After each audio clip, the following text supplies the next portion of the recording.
네, 프로의 시선으로 이 시간 이어가겠습니다. 여전히 계엄령의 파장 속에서 증시는 현재 구간 낙폭을 확대하고 있는데요. 유의미한 외국인 수급이 하루 만에 나오자마자 악재 속에서 고군분투하고 있는 국내 증시입니다. 오늘 이야기는요. M인베스트먼트 이주연 대표, 유한타증권 송태영 과장과 함께하겠습니다. 어서 오세요. 안녕하세요. 네, 오늘 또 지수에 대한 전략부터 종목 진단이 필요해 보이는데 일단 현재 구간 외국인 순매수하고 있는 종목 보시면 SK하이닉스가 1등 자리에 들어가 있습니다. 오늘 3% 정도의 강세 흐름 나오고 미국 기술주의 훈풍도 있겠고요. 일단 지수 측면으로서도 SK하이닉스 주목도가 높습니다. 기관도 SK하이닉스 함께 담고 있고요. 네이버 같은 경우도 지금 외인 기관 순매수 나오는데 오늘 좀 조정이 나오긴 하지만 여전히 5일선을 지지하면서 단기적인 상승 추세는 유지하고 있다라는 점이 특징입니다. 리가켄바이오 들어와 있고요. 루닉 같은 의료 AI 종목도 오늘 집중입니다. 자, 일단 오늘 반도체의 상승이 어떤 의미인지 좀 여쭤보겠습니다. 그냥 미국 기술주가 잘 나가니까 같이 좀 반등이 나오는 건지 어떤 센티멘탈 측면에서의 변화가 있는 건지 궁금한데요. 송태영 과장님 어떻게 생각하세요? 오늘의 반등. 오늘의 반등을 큰 의미를 두지는 않아요. 사실 삼성전자와 SK하이닉스가 바닥에서부터의 반등이 나오는 게 긍정적으로 볼 수는 있는 부분이 있기는 하겠지만 그럼에도 불구하고 업황적인 측면에서도 아직까지는 메모리 가격에 대한 부분이 계속 좋지 못하다는 점, 그리고 이제 이 삼성전자라는 SK하이닉스가 반도체 섹터가 과연 얼마만큼이나 추세가 계속 좋아질 것인가? 이런 부분에서 생각을 해봤을 때도 조금은 더 지켜봐야 되지 않나라고 생각을 해볼 수 있는 것 같습니다. 또한 이제 이 장 후반으로 가게 되면서 지수가 썩 좋지 못한 이런 흐름이 나오고 있는데 거기에 따라서는 SK하이닉스와 삼성전자도 상승폭을 그만큼 좀 줄여내고 있거든요. 그런 모든 관점에서 생각을 해봤을 때 오늘의 반등은 오늘의 섹터가 반도체로서 선택을 받았기 때문에 오늘 반등이 나온 것이지 이것이 추세적으로 지금부터 달라진다라고는 좀 보기는 어려워 보인다라고 말씀드리고 싶고요. 다만 이제 삼성전자가 이 자사주 매입에 대한 이런 부분이 있게 되면서 SK하이닉스 대비 상당히 더 매력도 올라갔었던 부분이 있었었는데 이번 하락을 지나게 되면서 다시 한 번 더 삼성전자, SK하이닉스 두 가지를 놓고 보게 됐을 때 결국 하이닉스가 더 매력적으로 변했다라는 부분에서는 조금 유의미하지 않을까라고 생각을 하고 있습니다. 그래서 반도체 대형주에서 매매를 하시려고 생각을 하시는 분들이라면 다시 이제 SK하이닉스를 중점적으로 매매를 하는 것이 보다 더 맞아 보인다라고 말씀을 드릴 수 있을 것 같습니다. 알겠습니다. 아직까지는 유의미하진 않다라고 좀 분석을 해주시는데 그럼 삼성전자랑 하이닉스에 대해서 한번 질문 드려보면 외국인이 삼성전자는 좀 지속적으로 팔고 있거든요. 하이닉스는 담는 반면에 HBM에 대한 리스크 때문인가 최근에 그 대중 수출 규제 나섰을 때 삼성전자가 사실 HBM 매출 30% 다 중국에 팔고 있기 때문에 삼성전자만 타격을 받고 있는 것인가? 그렇다면 우리가 저가 매수의 기회로서는 하이닉스만 바라봐야 하나? 밸류체인 측면에서도 그렇고요. 이 부분은 이주연 대표님께서는 어떤 생각 갖고 계세요? 앞서서도 말씀을 해주셨다시피 지금은 SK하이닉스 중점적으로 좀 봐야 된다라고 생각을 하고 있고요.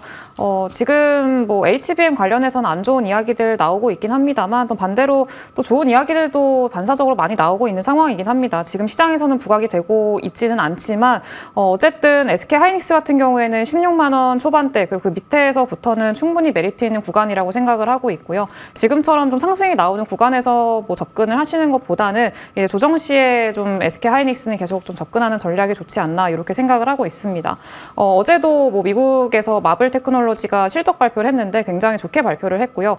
설계를 하는 기업입니다. 근데 굉장히 좋게 발표를 했고 4분기 실적 그리고 앞으로의 가이던스도 좀 굉장히 긍정적으로 발표를 했습니다. 그래서 이런 것들도 지금 미국 증시 안에서 이 빅테크들의 어떤 강세를 예상하게 하는 그런 좀 견인을 해주는 그런 역할을 해주고 있고요. 그리고 여전히 AI에 대한 투자가 좀 지속이 되고 있고 AI에 대한 수요 자체가 보니까 여전히 강하게 이뤄지고 있다라는 점들을 봤을 때 충분히 좀 기대를 해볼 만한 여지는 여전히 남아있다라고 생각을 하고 있습니다. 뭐 특히나 좀 나와 있는 얘기들 보면은 요건 뭐 확실하게 엔비디아 쪽에서 얘기를 한 건 아니긴 합니다만 뭐 HBM4 이제 루빈이죠. 블랙을 다음 세대인 이 루빈을 좀 6개월 정도 앞당겨서 출시를 할 수도 있다라는 얘기들도 나오고 있는 상황이고요. 그리고 그거에 맞춰서 SK 하이닉스도 이 엔비디아 요청에 맞춰서 6개월 정도 앞당겨서 HBM을 좀 만들 양산 준비를 하고 있다라는 이야기들도 좀 같이 보도가 되고 있습니다. 그리고 뭐 일론 머스크의 XAI 같은 경우에는 최근에는 뭐 이제 그 긴급 주문을 했다라는 얘기들 나오고 있죠. 그래서 긴급 주문이라고 하는 건 결국에는 웃돈을 주고 더 구매를 해야 되는 그런 구조로 지금 현재 돼 있기 때문에 그럴 정도로 지금은 수요가 여전히 탄탄하게 지켜주고 있다라는 점들을 봤을 때 뭐 레거시 반도체 쪽에 대한 어떤 좀 부진한 전망들은 여전히 있긴 합니다만 여전히 우리나라 안에서는 HBM 중심으로 좀 보셔야 되지 않을까라고 생각을 합니다. 이거는 좀 추가적으로 이번에 나온 내용이기는 한데 중국이 이제 지금 앞으로 사실 지금 레거시 쪽에서 가장 걱정을 하고 있는 게 중국 때문이잖아요. 그래서 공급 과잉이라던가 생산량 증가 이런 것들이 너무 좀 공격적으로 이뤄지고 있는 상황이기 때문에 공급 과잉이 내년까지 이어질 수 있다라는 좀 우려들이 있었습니다. 근데 이번에 미국이 중국에 대한 이런 수출 규제, 특히나 HBM 수출 규제를 좀 단행을 하면서 중국이 HBM에 좀 집중을 해야 되는 상황이 왔고 HBM이 워낙에 수율이 안 좋다 보니까 이제 그 D램 쪽으로 할당해야 되는 캐파도 HBM 쪽으로 좀 이제 집중을 해야 되는 그런 상황이다. 그래서 생각보다 D램 쪽으로 공급량이 많지 않을 수 있다라는 내용들이 좀 보도가 되고 있습니다. 그래서 이런 것들을 생각을 해봤을 때 내년 하반기 물론 계속 지켜보긴 해야 됩니다. 수치상으로 데이터상으로 좀 확인을 해보긴 해야겠습니다만 뭐 안 좋은 얘기들만 지금 시장에서 해석이 되고 있는 것 같은데 그런 내용들도 있다라는 것들을 봤을 때 여전히 SK 하이닉스는 빠질 때 좀 담으시면 좋지 않을까 그렇게 생각을 합니다. 업황 아직 죽지 않았다라는 부분 짚어주셨고 최근 중국의 리스크도 한번 챙겨주셨어요. 그 하이닉스 아까 조정 시의 매수 관점이라고 하셨는데 우리 시청자님께서 하이닉스 15만 원 온데서 기다렸는데 지금 16만 원 이하에서 샀어야 되나라고 하시거든요. 네. 가격적인 부분은 어떻게 볼까요? 16만 원 초반에서 그 밑에 단에서는 계속 좀 긍정적인 관점으로 볼 수 있는 가격 아닐까 생각을 하고 있습니다. 알겠습니다. 16만 원 초반대도 매수 기회 있다라고 판단해 주셨고 오늘 뭐 반도체 투톱도 반등하지만 사실 소부장단의 반등세가 더 강합니다. 오로스 테크놀로지 거의 상한가 직전까지 갔고 HBM 장비 종목들 지금 20%, 10% 넘는 상승률 많이 보이거든요. 보시면 기관 순매수 리스트에서도 오늘 반등 강한 테크윙 그리고 이오테크닉스 나와 있고 이오테크닉스 제가 아까 애프터에서도 말씀드렸지만 만들고 있는 3가지 장비가 모두 다 HBM 만드는데 내년도부터 쓰일 수 있다라는 이야기까지 오늘 오후에 나왔거든요. 송태훈 과장님, 소부장단 오늘의 반등 시작인가요? 사실 전자랑 하이닉스가 방향성에 대한 부분에 확정을 못 진 상태에서 반도체 장비 종목들이 더 많이 움직일 수 있다? 이것은 사실 맞지는 않다라고 생각을 해요. 다만 이제 워낙 바닥권까지 내려왔던 부분이 있었었고 그리고 그 과정 속에서 기관들도 많은 빈집에 이런 부분이 있었기 때문에 사실상 조금만 들어오게 된다 하더라도 두 자릿수 이상의 상승력을 보여주는 것이 아닌가라고 생각을 해볼 수 있는 것 같고요. 그나마 오늘 SK 하이닉스에 대한 이 상승력이 돋보였었고 그리고 미국 시장에서도 AI 관련된 부분이 더욱더 많이 나왔었기 때문에 결론적으로는 HBM 관련된 장비 관련된 업체들이 더 주목을 많이 받았던 것이 아닌가라고 생각을 해볼 수 있을 텐데 결국 이러한 모든 관점에서 생각을 해봤을 때는 이러한 이제 반도체 소부장 관련된 이 업체들을 장중에 매매를 하시는 거는 상당히 좋을 수 있는 부분이 있기는 하겠지만 그럼에도 불구하고 장 끝날 때쯤에는 다시 한 번 더 차익으로 대응을 하시고 그리고 나서 현금으로서 눌렸을 때 다시 한번 그 기회를 찾아가는 이러한 전략을 쓰시는 것이 더 높은 수익률을 가져갈 수 있는 구간이지 않나라고 생각을 해볼 수 있는 것 같고요. 그 외에도 외생 변수 쪽으로 불확실성이 상당히 많기 때문에 그런 부분에 있어서는 반도체는 섹터상 상당히 취약할 수밖에 없는 섹터이고 그렇게 되면 반도체 소부장도 거기에서는 자유로울 수가 없다. 네. 이런 점까지 생각을 해봤을 때는 네. 역시나 지금은 매매로서만 접근을 하자라고 말씀드리도록 하겠습니다. 이주연 대표님이랑 지금 시선이 굉장히 많이 다르거든요. 이주연 대표님도 소부장단 지금은 단기로 봐야 된다고 보세요? 네, 소부장은 단기로 보시는 게 지금은 맞을 것 같고요. 연속성을 가져가기는 아직까지는 조금 힘들지 않을까 생각을 합니다. 그래서 일단은 큰 형님들이 먼저 움직임이 나와줘야 그 밑에 단에 있는 종목들이 따라가는 거고, 앞서서 말씀드린 뭐 긍정적인 내용들 같은 경우에도 이제 좀 데이터를 확인해 봐야 되는 과정이 필요하기 때문에 지금은 소부장 단에서는 조금 보수적으로 접근할 필요가 있지 않나 그렇게 생각을 하고 있습니다. 알겠습니다. 일단 소부장은 단기로 보고 SK 하이닉스에 대한 매수 매력도는 확인을 했고요. 저희 다음으로 그 윤 대통령 정책 피해주 쪽 보겠습니다. 근데 사실 외국인 순매수 리스트에 지금 한국가스공사 들어가 있거든요. 대왕거래 대표 종목이잖아요. 오늘 5% 안팎의 강세 흐름 나오고 있는데 그 외에 대왕거래 종목이나 그리고 원전 종목들, 밸류업 종목들, 정책 관련해서 되게 지금 조정이 많이 나옵니다. 이쪽은 뭐 지금 사야 되나요? 아니면 조금이라도 반등 줄 때 팔아야 되나요? 과장님? 지금 구간에서는 일단 관망인 것 같아요. 혹은 비중 축소 일부 들어가거나. 이 보유자분들은? 정도가 조금 더 나은 것 같아요. 사실 이것을 저가 매수의 기회로서 활용을 해서 들어간다? 이렇게 보기에는 조금 많이 어려운 부분이 있을 것 같고요. 정치적인 불확실성에 대한 부분이 뭐 어느 정도는 일단락에 대한 이야기도 많이 나오고 있기는 합니다만, 그럼에도 불구하고 그 다음은 이 전국으로 넘어가는 이러한 부분에 있기 때문에 그런 부분에 있어서 정책적인 연속성이 얼마만큼이나 보장이 되는가, 이런 부분은 우리가 조금 더 고민을 해야 되는 부분이다라고 보시면 될 것 같고요. 사실상 오늘 한국가스공사가 플러스로 나오는 부분이 있기는 한데 그것이 과연 얼마만큼이나 되돌림을 유발할 수 있을지, 이런 부분에 있어서도 상당히 퀘스천 마크가 많이 달리고 있거든요. 그런 점에서 생각해 보면 일단은 정책에 직격탄을 맞을 수 있는 종목들은 일단은 조심을 하자라고 말씀드리고 싶고, 다만 이제 밸류업 관련돼서도 오늘 금융 관련된 종목들이 상당히 좋지 못한 모습을 좀 보이고 있는데 약간은 괴는 좀 달라질 수 있는 부분은 있을 것 같아요. 하지만 그럼에도 불구하고 지금까지 차트상 깨지 않았던 구간들을 사실상 다 깨고 내려가는 종목들이 대부분이기 때문에 그런 관점에서도 생각을 해봤을 때 일단 정책에 대한 피해주들은 더 지켜보는 것이 맞다. 절대 저가 매수에 대한 관점으로 보시기보다는 관망 내지는 비중 축소의 관점으로 보자라고 말씀드리도록 네. 하겠습니다. 관망을 하거나 혹시 대응을 한다면 축소, 그러니까 매도의 관점을 제시를 해주셨고요. 뭐 정책적으로 조선이나 전력 설비에 대한 부분도 사실 정부가 많이 밀어준 섹터 중에 하나였는데 사실 이쪽은 국내 정부의 수혜보다는 이제 트럼프 정부, 차기 트럼프 정부의 수혜가 더 두드러지다 보니까 조정이 나오더라도 그래도 좀 투자 심리 자체는 아직까지는 살아있는 것 같거든요. 이주연 대표님, 조선하고 전력 설비 쪽은 투자 전략 어떻게 세워볼까요? 사실 지금 가장 투자하기에 까다로운 이유 중에 하나가 내년을 보면서 이제 투자를 좀 결정을 해야 되는데, 내년에 뭐 EPS 성장이나 이런 것들 유지하는 업종들이 굉장히 제한적입니다. 제한적이고 거의 없다 보니까 그 안에서 좀 고민을 많이 하게 되는 것 같습니다. 근데 그 안에서 그래도 좀 조선이라던가 앞서서 말씀해 주셨던 전력 설비 같은 경우에는 앞으로의 확장 가능성을 충분히 좀 기대를 해볼 수 있을 만한 종목군들이기 때문에 여전히 좀 긍정적인 관점으로 봐야 된다라고 생각을 하고 있고요. 뭐 정치와는 그렇게 크게 연관성은 별로 없다라고 생각을 합니다. 그래서 지금 뭐 최근에는 뭐 정치 쪽과 같이 뭐 연계돼서 뭐 보도도 많이 되고 그렇긴 했습니다만, 어쨌든 다음 정권, 트럼프 정권과 함께 갈 수 있을 만한 그런 어떤 업종들이라고 생각을 하고 있기 때문에 전력 설비랑 조선 같은 경우에는 좀 눌릴 때는 계속 좀 관심 있게 보셔야 되지 않을까, 좀 그렇게 생각을 하고 있습니다. 네, 알겠습니다. 눌릴 때 관심 갖자라는 관점 제시해 주셨고요. 자, 다음은 정치 테마주 이야기 좀 할 텐데 어제부터 좀 급등이 많이 나옵니다. 특정 정치인 종목만 뭐 20개가 상한가를 가버렸고 오늘도 특히 뭐 상한가 추가적으로 이어지는 종목들 있습니다. 코스닥에서만 현재 6개 확인되고 있는데, 자, 송태영 과장님, 정치 테마주 당분간 이쪽에 트레이딩 관점 가져가야 되나요?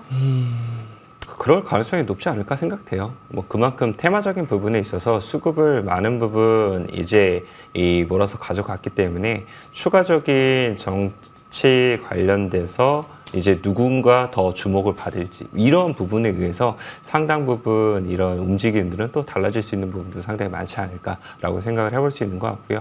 비록 특정 이 정치인 관련돼서 종목이 단기간 내에 워낙 많이 상승이 나왔었기 때문에 지금은 사실상 접근이 조금 어렵다 하더라도 중간중간에 변동성이 생기게 되면서 이격도를 좀 줄여내는 이런 과정 속에 들어간다면 다시 한 번 더 뭐 한 3개월 혹은 6개월 후에 이제 대선이 다시 열리게 된다거나 뭐 이런 일이 생기게 됐을 때는 충분히 다시 한 번 더 움직일 수 있는 여지가 많을 테니까 그런 부분에 있어서는 우리가 계속적으로 관심을 가지면서 매매적인 관점에서는 충분히 접근을 해야 된다라고 말씀드릴 수 있을 것 같습니다. 정치 테마의 매매 긍정적인 평가 해주셨고 혹시 대선 다시 하게 된다면 미리미리 이제 정치 테마주는 올라가니까 3에서 6개월 정도 지켜보자라고 하셨습니다. 또 다른 단기 테마 급등하는 게요. 비트코인 관련주고요. 비트코인이 오늘 사상 10만 달러를 돌파했었고 사실 그 증시가 지금 거래 대금이 메말라 있는 게 정말 많은 자금이 다 가상화폐 시장으로 빠져나갔습니다. 자금도 많고 거래도 활발하고 이렇게 시세까지 내주는 코인 혹은 코인 관련주를 이 시장에서 좀 단기 트레이딩 테마로 채택을 해야 되는지 이주연 대표님은 혹시 긍정적이세요? 트레이딩, 매매적인 관점에서는 활용을 할 수 있다라고 생각을 하는데 오늘처럼 이렇게 급등하고 있는 상황에서 따라잡아야 되냐라는 질문에는 좀 아니라고 생각을 하고 있고요. 사실 암호화폐 비트코인 흐름 자체는 앞으로도 장기적으로 좀 긍정적일 걸로 현재 좀 예상을 하고 있습니다. 앞서서도 앵커님께서 말씀을 하셨었는데 이번에 파월 연준의장이 또 금이랑도 비교를 했었잖아요. 네. 그리고 지금 SEC 의장도 암호화폐에 굉장히 친화적인 인물로 이번에 지명이 됐고 그리고 이게 실제로 금이랑 비교를 할 수가 있는 게 안전자산으로 지금 부각이 되고 있는 게 우리나라 원화가 좀 약해지게 되면은 비트코인도 상대적으로 좀 상승을 하는 그런 모습들이 나타납니다. 그래서 지금은 비트코인에 대한 어떤 관심도가 굉장히 높아져 있는 상황이고 앞으로도 장기적으로 좀 전망 자체는 긍정적으로 볼 수 있다라는 점들을 봤을 때 지금은 많은 투자자분들이 이전에는 비트코인이 좀 올라온다라고 하면 비트코인 관련주를 먼저 찾았었는데 지금은 비트코인을 그냥 구매를 하십니다. 그래서 이제 관련주들은 좀 단기적인 정말 테마성으로 상승이 반짝 나왔다가 사라지는 경우들이 굉장히 많아서 그냥 눌렸을 때 조금 트레이딩 관점에선 접근할 수 있겠지만 투자 관점에서 접근을 하시는 거는 조금 주의를 하자 이렇게 말씀드리겠습니다. 발빠른 대응이 필요한 단기 매매 테마가 맞고 주연 대표님 말씀에 공감을 합니다. 이젠 테마주를 보는 게 아니라 아예 그 코인을 사버리시기 때문에 자금 자체도 많이 이동이 나왔고 조금 주의해서 매매하자. 투자 전략은 부정적으로 보셨습니다. 자, 바이오주들도 반등하고 있는데요. 외국인 순매수 리스트에 삼성 바이오로직스 들어와 있고요. 기관 순매수도 보시면 리가캠 바이오, 그러니까 기술 플랫폼 종목 중에서 많이 올라왔다가 조정 나온 종목들을 지금 외국인 기관이 담고 있다라는 겁니다. 지금 하락 추세는 멈춘 것 같고 이제 조금 반등하나 싶은 건데 바이오주는 어떻게 투자 관점을 지금부터 반등 추세 상승 시작하기 전에 좀 끌고 가야 되나요? 과장님? 지금 구간 접근을 해올 만한 구간이라고 생각을 하고 있어요. 말씀하신 것처럼 단기적으로 조정을 많이 받았던 섹터인데 그 섹터의 불확실성을 높였던 많은 요소들이 지금은 어느 정도 해소가 된 부분이 생긴 것 같고요. 그 관련된 대장격이었던 종목군들이 다소 안정적인 주가의 흐름으로 변화가 되고 있다는 점에서는 추가적으로 이제부터 다시 한번 반등이 나올 수 있는 구간으로 진입이 되고 있는 것이 아닌가라고 생각을 해볼 수 있는 것 같습니다. 그리고 그런 면모 자체가 사실상 오늘은 조금 다소 아쉬운 부분이 있기는 하지만 일부 종목군들에서도 잘 보이는 모습이 나왔었고요. 예를 들면 오늘 같은 경우에는 퓨처캠이라든지 이런 종목군들에서 상당히 레포트가 나오게 되고 그 레포트에 반응하는 그 투자 심리가 잘 보여지게 되는 이런 부분으로도 연동이 될 수 있다는 점을 생각해 봤을 때 충분히 바이오 쪽에서에 대한 기회를 우리가 다시 한 번 더 찾아 나가야 되지 않을까라고 생각을 해볼 수 있는 것 같습니다. 그리고 그 외에도 보게 되면 비만 치료제 관련돼서도 오늘 엇갈리는 흐름이 나오기는 했습니다만 그 안에서도 분명 주목을 해봐야 될 만한 종목들은 역시 눈에 또 띄게 보이는 부분이 있었거든요. 그런 관점에서도 생각해 봤을 때 그 전까지 끌고 왔었던 종목들이 다시 한 번 더 끌고 갈 수는 있기는 하겠지만 그 외에 새로운 부분에 있어서도 많은 종목들을 우리가 그 안에서 찾아야 되지 않을까 이렇게도 좀 생각해 볼 수 있는 것 같습니다. 눈에 띄는 종목 있다고 하셨는데 어떤 건지 궁금해요. 비만 치료제에서는 D&D 파마텍이 오늘 눈에 상당히 띄었었던 것 같아요.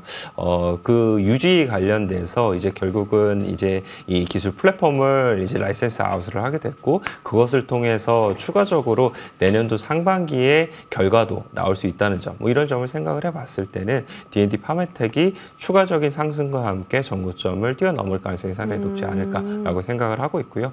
그 외에도 펩트론이라든지 이런 종목군들이 아직까지 그렇게 크게 죽지 않고, 그리고 다시 한 번 더 기간에 매입이 들어오고 있다는 점, 이런 점 생각해 봤을 때는 네. 비만 치료제 관련돼서 추가적인 상승에 대한 기대감을 가져볼 수 있겠구나라고 네. 생각을 하고 있습니다. 제약바이오 쪽은 이제 반등 추세 나오기 전에 담을 만한 종목 많고 D&D 파마텍도 긍정적으로 보신다고 말씀 주셨어요.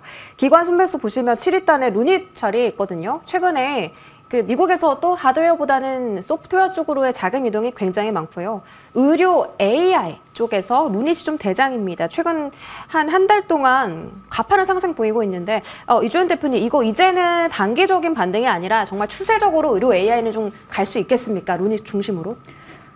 추세적으로 기대를 해봐도 좋겠다라고 생각을 하고는 있는데, 최근의 흐름들 보면은 살짝 조금 상승 탄력이 둔화되고 있긴 합니다. 윗골이 좀 달리기도 하고요. 그래서 지금 루닛 같은 경우에는 좀 무리해서 접근하실 필요는 없다라고 생각을 하고 있고요. 다만 어쨌든 의료 AI가 지금 부각받고 있는 건 결국에는 개별적인 뭐 모멘텀도 있기는 합니다만, 뭐 AI 소프트웨어 관련한 좀 모멘텀이 여전히 이어지고 있고, 그런 긍정적인 전망들이라던가 이게 우리나라뿐만이 아니라 미국 중심으로 좀 이런 트렌드가 이어지고 있는 상황이기 때문에 여전히 관점 자체는 긍정적으로 보셔도 좋겠다라고 생각을 하고 있습니다. 다만 루닛은 조금 주의를 하셔야 되는 거는, 좀 변동성이 있을 수 있는 거는 어쨌든 뭐 아스트라제네카와의 어떤 좀 협력 소식이라던가 이런 것들은 장기적인 전망에서 굉장히 좀 긍정적으로 볼 수는 있겠습니다만, 아직까지 연구 매출만 발생을 하고 있는 상황이고 실질적인 매출이 반영이 되는 거는 조금 시간이 필요하긴 합니다. 그래서 그런 것들을 확인을 하는 과정이 좀 필요하기 때문에 지금은 뭐 매매 관점에서도 조금 기다리실 필요는 있을 거고 무리하실 필요는 없을 것 같고요. 좀 조정이 나오면은 그때 좀 접근을 하시는 게 좋지 않을까, 좀 그렇게 생각을 하고 있습니다. 따라잡는 건 지금은 좀 아니다라고 하셨는데 혹시 지금 따라잡아도 되는 종목도 있어요? 지금 아직 좀 덜 오른 AI 소프트웨어 관련한 종목군들은 좀 따라잡아도 좋지 않을까, 따라잡는다기보다는 덜 올랐기 때문에 그런 종목들은 좀 잡아봐도 좋겠다, 그렇게 생각을 하고 있습니다. 어느 종목일까요? 최근에는 더존 비즈온이라던가 이런 종목들을 좀 보고 있는데, 좀 상승이 좀 상대적으로 덜 나온 종목들, 그런 종목들 중심으로 보시면 좋을 것 같습니다. 알겠습니다. 의료 쪽 말고도 또 소프트웨어 쪽에서도 볼만한 종목들이 있는 것 같습니다. 더존 비즈온까지 체크 도와드렸고요. 지금까지 M인베스트먼트 이주연 대표, 유한타증권 손태영 과장과 시간 나눴습니다. 고맙습니다.